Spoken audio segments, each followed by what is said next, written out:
नमस्कार छात्रों, नमक का पाठ का भाग 2 लेकर आज मैं उपस्थित हुई हूँ। आशा है कि भाग 1 आप सभी को अच्छे से समझ में आ गया होगा। भाग 1 हम यहाँ तक पढ़ चुके थे कि सफिया का अपने भाई के साथ जो बहस चल रही थी, उसके भाई कहते हैं कि आप जैसे साहित्यकारों के साथ बहस करना बेकार है। और सफिया का मानना यह है कि कस्टम जो सीमा पर कस्टम अधिकारी बैठे हैं उनमें भी इंसानियत होगी, इसलिए वो सिख बीबी के लिए नमक ले जाने देंगे। अब आगे देख लेते हैं किस तरह से गुस्से से मारे उसकी आंखों से आंसू बहने लग गए और उसके भाई जो हैं सिर हिलाकर चुप हो जाते हैं। और उसके भाई जब चुप हो जाते हैं तो जो उसके भाई को भी बुरा लगता है कि किस तरह से वो सफिया की साथ बहस करे। अगले दिन सुबह 2 बजे उसने रवाना होना था। सुबह के लिए बहुत व्यस्त कार्यक्रम बन चुका था, इसीलिए जो व्यस्त कार्यक्रम बन चुका था इसीलिए अब क्या हो रहा था, जो उसकी पैकिंग चल रही थी। कमरे का दरवाज़ा अंदर से बंद करके वह सामान बांधने लगी। इधर उधर फैली हुई चीज़ों को धीरे धीरे सिमट कर सूटकेस में रखकर बिस्तर जो है बिस्तर बंद में चली गई। सिर्फ 2 चीज़ें रह गई, एक तो वह छोटी सी टोकरी जिसमें किनू थे और दूसरी टोकरी क्या थी, दूसरी जिसमें किनू थे और एक जो तोहफा वो संतरे के माल्टे में मिलाकर पैदा किया गया फल माल्टे की तरह रंगीन और मीठा होता है, संतरे की तरह नाजुक, और दूसरी थी वह नमक की पुड़िया। अब नमक की पुड़िया के बीच में जो द्वंद्व चल रहा था वो तो आपको पता ही है छात्रों। नमक की पुड़िया कैसे ले जाए। अब सफिया को गुस्सा उतर चुका था। भावना के स्थान पर वह बुद्धि को धीरे धीरे हावी हो रही थी। नमक की पुड़िया ले जाना तो चाहती है, पर कैसे ले जाए। अच्छा, अगर इस हादसे में ले जाए तो कस्टम वालों के सामने सबसे पहले इसी को रख देगी, लेकिन अगर कस्टम वालों ने न ले जाने दिया तो मजबूरी में उसे छोड़ देंगे। लेकिन फिर भी वायदे से क्या होगा, हमारे मायने जब जाने देंगे या वायदा पूरा करना होगा। किस तरह से मगर कैसे, यह सोच सफिया के मन में चल रही थी। अब सफिया ने क्या किया कि कीनों की टोकरी में सबसे नीचे रख लिया जाए, तो इसने कीनों के ढेर में भला कौन से इसे देखने जाएगा। ये भी उसके मन में विचार चल रहा था कि अगर कीनों के साथ वो ले जाएगा। फलों की टोकरियां तो आते वक्त ही किसी की नज़र से नहीं देखी जाती। उधर से केले, इधर से कीनों, सब ही ले जा रहे थे। यह ठीक है, फिर देखा जाएगा। उसने कीनों की कालीन पर उलट दिए और टोकरी खाली करके नमक की पुड़िया उठाकर टोकरी की तरह तह पर रख दी। एक बार झांक कर उसने पुड़िया को देखा और उसे ऐसा महसूस हुआ कि मानो उसकी किसी प्यारे सी कब्र की गहराई में उतार दिया हो।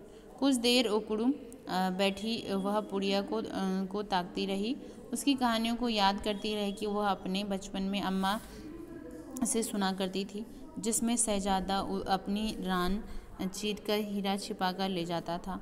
जमाने ऐसी कई तरकीब नहीं हो सकती, वरना वह अपना दिल चीर कर उसे नमक को छिपा कर ले जाती।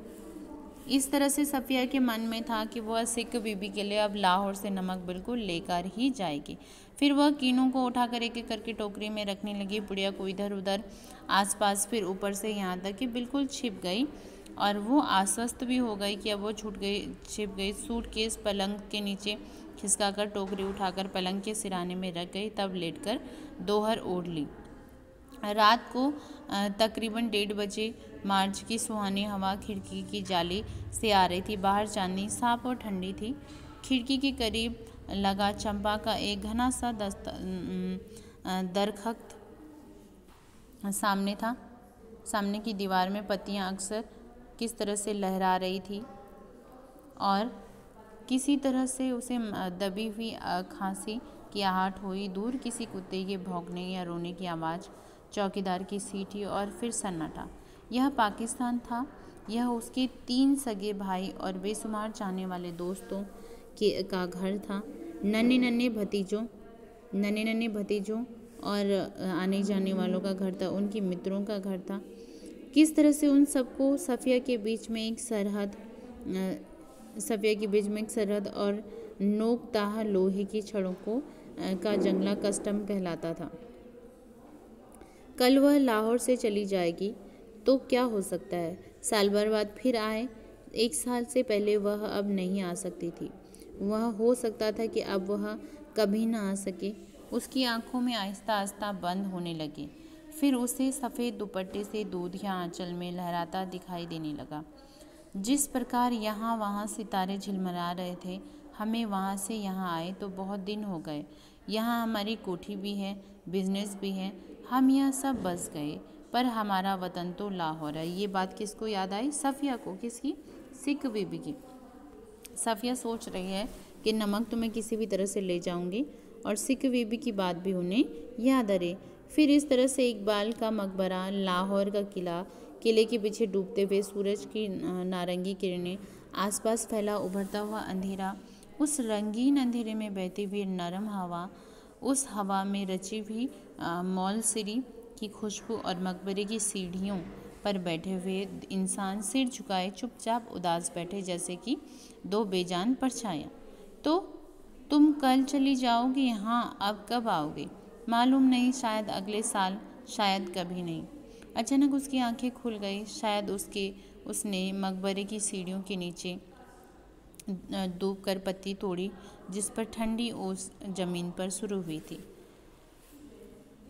नींद करवट लेते हुए उसका हाथ कीनों से लबालब भरी टोकरी पर पड़ा। रसीले ठंडे कीनों जिसको देते वक्त उसके दोस्त ने कहा था, यह हिंदुस्तान पाकिस्तान का एकता का मेवा है। ठीक है, क्या उसके दोस्त ने कहा कि यह हिंदुस्तान और पाकिस्तान के एकता का मेवा है, अर्थात एकता का जो प्रसाद है। सफ़िया फर्स्ट क्लास के वोटिंग रूम में बैठी थी। दिल्ली तक का किराया उसके भाई ने दिया था। वह हाथ की टिकट दबाए वेटिंग रूम से बाहर प्लेटफॉर्म पर टहल रहा था। वह अंदर बैठी चाय की प्याली हाथ में लिए हुए कीनों की टोकरी पर निगाहें जमाए यह सोच रही थी कि आसपास इधर उधर इतने लोग हैं, लेकिन सिर्फ वही जानती है कि टोकरी की तरह कीनों के नीचे नमक की पुड़िया है। जब उसका सामान कस्टम पर जांच के लिए बाहर निकाला जाने लगा तो उसे एक झिरझिरी सी आई। एकदम उसने फैसला किया कि मोहब्बत का तोहफा चोरी से नहीं ले जाएगा। नमक कस्टम वालों को दिखाएगी। वह जल्दी ही इस पुड़िया को निकालकर हैंडबैग में रख ली, जिसमें उसका पैसों का पर्स, पासपोर्ट आदि था। जब सामान कस्टम अधिकारियों को होकर रेल की तरफ चला तो वह कस्टम के अफसर की तरफ बढ़ी। ज़्यादा मेजें खाली हो चुकी थी, एक दो इक्का दुक्का सामान था। वह यह साहब खड़े थे, लंबा कद, दुबला पतला जिस्म, खिचड़ी बाल, आँखों में ऐनक। वे कस्टम अफसर की वर्दी पहने हुए थे, मगर उन पर कुछ जच नहीं रहा था। सफ़िया कुछ हिचकिचाकर बोले, मैं आपसे कुछ पूछना चाहती हूँ। क्या पूछना चाहती हूँ, ये सफ़िया बताएगी। जब सामान कस्टम की जांच के लिए पहुंचा तो उसने कहा कि मैं आपसे कुछ पूछना चाहता हूँ। उन्होंने नज़र भरकर गौर से देखा। बोलिए, फरमाइए। लहजे में सफ़िया की हिम्मत बढ़ी और सफ़िया ने कहा, आप कहाँ के रहने वाले हो? उन्होंने कहा, हैरान होकर गौर से देखा, मेरा वतन दिल्ली है, और अब भी तो क्या है, अभी तो हमारी तरह मालूम होती है, अपने अजीजों से मिलने आई होंगी। जी हाँ, मैं लखनऊ की हूँ, अपने भाइयों से मिलने आई थी। वे लोग इधर आ गए हैं। आपको भी शायद इधर आए हैं। जी हाँ, पाकिस्तान बना था तभी आए थे, मगर हमारा वतन तो दिल्ली है। सफ़िया ने हैंडबैग में मेज पर रख दिया और नमक की पुड़िया निकालकर उसके सामने रख दिया। फिर आहिस्ता आहिस्ता रुक कर उसको सब कुछ बता दिया। उन्होंने पुड़िया को धीरे की तरफ रख कर शुरू किया। अब सफ़िया की बात खत्म हो गई थी। उन्होंने पुड़िया को दोनों हाथों से उठाया, अच्छी तरह लपेटा और खुद सफ़िया के बैग में रख दिया। बैग सफ़िया को देते हुए बोले, मोहब्बत तो कस्टम की इस तरह गुजर जाती है कि कानून हैरान रह जाता है। वह चलने लगी तो वे भी खड़े हो गए। कहने लगे, जामा मस्जिद की सीढ़ियों को मेरा सलाम कहिएगा, और उन खातून को यह नमक देते वक्त मेरी तरफ से कहिएगा कि लाहौर अभी तक उनका वतन है और दिल्ली मेरा। तो बाकी सब रफ्ता रफ्ता ठीक हो जाएगा। सफ़िया कस्टम के जंगले से निकलकर दूसरे प्लेटफॉर्म तक आई। वे वहीं खड़े रहे। आंसुओं ठंडी सांसें भीजे हुए होठों को बीच में से काटती हुई रेल सरहद की तरफ बढ़ी। अटारी में पाकिस्तानी पुलिस उतरी, हिंदुस्तानी पुलिस सवार हुई। सब कुछ समझ में नहीं आता था कि हमारा कहाँ से लाहौर ख़त्म हुआ, कि जगह से अमृतसर शुरू हुआ। आगे क्या कह रहे हैं, लेखिका कह रही हैं कि किस तरह से पता ही नहीं चला कि अमृतसर शुरू हुआ। एक ज़मीन थी, एक जबान थी, एक सूरतें थी और एक लिबास था। एक सा लहबुलजादा अंदाज था। गलियां थी, एक सी थी जिसमें दोनों के बड़े प्यार और एक दूसरों का से नवाज रहे थे। बस एक ही मुश्किल सिर्फ इतनी थी कि भरी हुई बंदूकें दोनों के हाथों में थी। छात्रों, किस तरह से हिंदुस्तान पाकिस्तान के विभाजन की ये कहानी, इसमें किस तरह से दिखाया गया कि वास्तव में सब एक जैसा है। वह प्रेम, वह सब कुछ एक जैसा दिखाई देता है, परंतु दोनों के हाथों में सरहदों के आर पार क्या है, बंदूकें हैं। अमृतसर में कस्टम में फर्स्ट क्लास वाले सामान की जांच के डिब्बे के सामने ही रखे थे। सफ़िया का सारा सामान देखा जा चुका था। वह नौजवान कस्टम अधिकारी को और बातचीत करने में सूरत में बंगाली लगते थे। देखने के पास मेरे पास नमक है थोड़ा सा। फिर उसने हैंडबैग खोला और पुड़िया उनकी तरफ बढ़ाते हुए अटकते झिझकते हिचकते हुए उन्होंने सब कुछ कहना शुरू कर दिया। उन्होंने सिर झुका लिया। सुनते ही बीच बीच में सिर उठाते, गौर से उसने देखते हैं, फिर सुनने लगे। बात पूरी हुई तो उन्होंने एक बार फिर से सफ़िया को ऊपर नीचे देखा और धीरे धीरे बोला, इधर आइएगा ज़रा। चलते चलते उन्होंने एक दूसरे से कहा, इनके सामान का ध्यान रखिएगा। प्लेटफॉर्म में सिरे में एक कमरा है, वे इस अंदर घुसे। सफ़िया दाखिल होते ही हिचकिचाए। वे मुस्कुराकर बोले, आइए आइए। जेब में रुमाल निकालकर उन्होंने कुर्सी पर झाड़ा और बोले, बैठिए। सफ़िया ने पुड़िया और बैग की मेज पर रखकर कहा। बाहर की तरफ झांककर उन्होंने एक पुलिस वालों को इशारा किया। सफ़िया के पैर तले ज़मीन खिसकने लगी। अब क्या होगा? 2 चाय लाओ, अच्छी वाली। पुलिस वाली सफ़िया को घूरता हुआ चला गया। फिर उन्होंने मेज की दरार खींची और उन्होंने अंदर दूर तक हाथ डालकर किताब निकाली।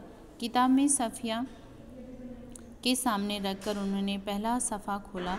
बाईं ओर नज़रुल इस्लाम की तस्वीर थी और टाइटल वाले सफ़े के अंग्रेजी में धुंधले शब्द में थे, शम्सुल इल्लाम की तरह सुनील दास गुप्ता के प्यार के साथ, ढाका 1946 थे।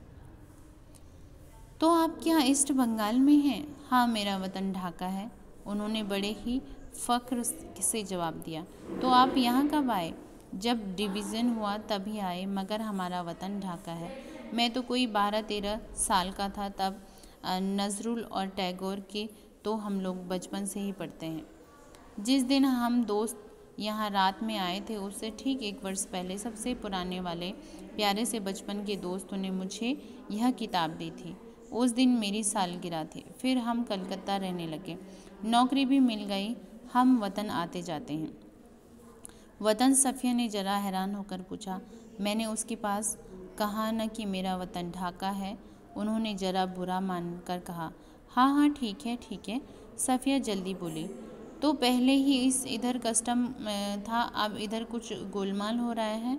उन्होंने चाय की प्याली सफ़िया की तरफ खिसकाए और ख़ुद को बड़ा घूंट भरकर बोले, वैसे तो डाब कलकत्ता में भी होता है, जैसे नमक यहाँ भी होता है, पर हमारे यहाँ डाब की क्या बात।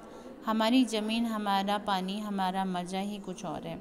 उठते वक्त उन्होंने पुड़िया सफ़िया के बैग में रख दी और ख़ुद बैग उठाकर आगे आगे चलने लगे। सफ़िया ने उनका पीछे चलना शुरू किया। जब सफ़िया अमृतसर के पुल पर चढ़ रही थी तब सफ़िया से निचली सीढ़ी चढ़ने लगे। और किस तरह से निचली सीढ़ियाँ चढ़ने लगे वतन? सफ़िया जरा हैरान हो गए और उन्होंने कहा कि मज़ा ही कुछ है। उतने वक्त में उन्होंने पुड़िया सफ़िया के बैग में रख दी और ख़ुद उस बैग को उठाकर आगे चलने लगे। सफ़िया ने उनका पीछा शुरू किया। जब सफ़िया अमृतसर के पुल पर चढ़ी तब पुल की निचली सीढ़ी के पास वे सिर झुकाकर चुपचाप खड़े थे। सफ़िया सोचती जा रही थी कि किसका वतन कहाँ है। वह तो जो कस्टम की इस तरफ है या उस तरफ है। तो छात्रों, ये पार्ट था नमक, भारत पाक के विभाजन, एक विभाजन की कहानी और एक विस्थापन की कहानी थी, जिसमें दिखाया गया है कि हमारा विस्थापन कहीं भी हो जाए, परंतु इंसान अपनी जन्मभूमि को नहीं भूलता, उस भूमि को नहीं भूलता जहाँ उसके पूर्वजों का वास होता है। वही कहानी यहाँ पर दिखाई गई है कि किस तरह से आज भारत और पाकिस्तान का विभाजन हो चुका है।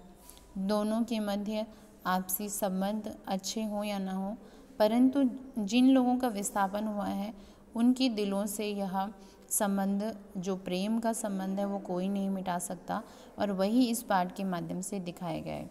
सफिया लाहौर से है परंतु लखनऊ रहती है, परंतु लाहौर के प्रति उसका प्यार कभी भी कोई समाप्त नहीं कर पाया।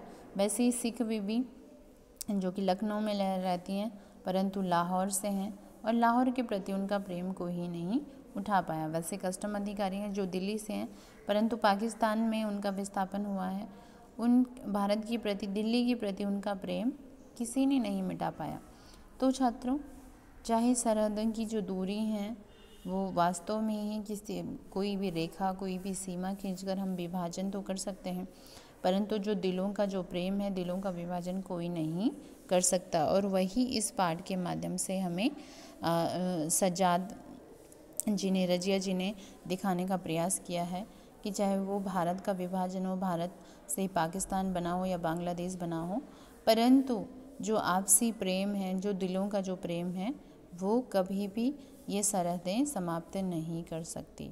और आगे भी हमें प्रयास करना चाहिए कि हम अपने पड़ोसी देशों के साथ हमें हमेशा आपसी मित्रता बनी रहे। हम जब देश आज़ाद होने के पश्चात ही इस मसले से, ये जो हमारा संबंध है वो दिन प्रतिदिन कभी सुधरने में नहीं, बिगड़ने में आता है।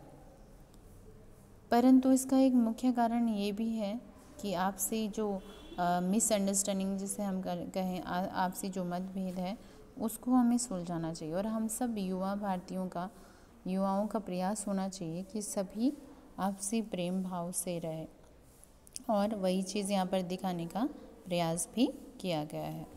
आशा है आप सभी को समझ में आया होगा इस पाठ की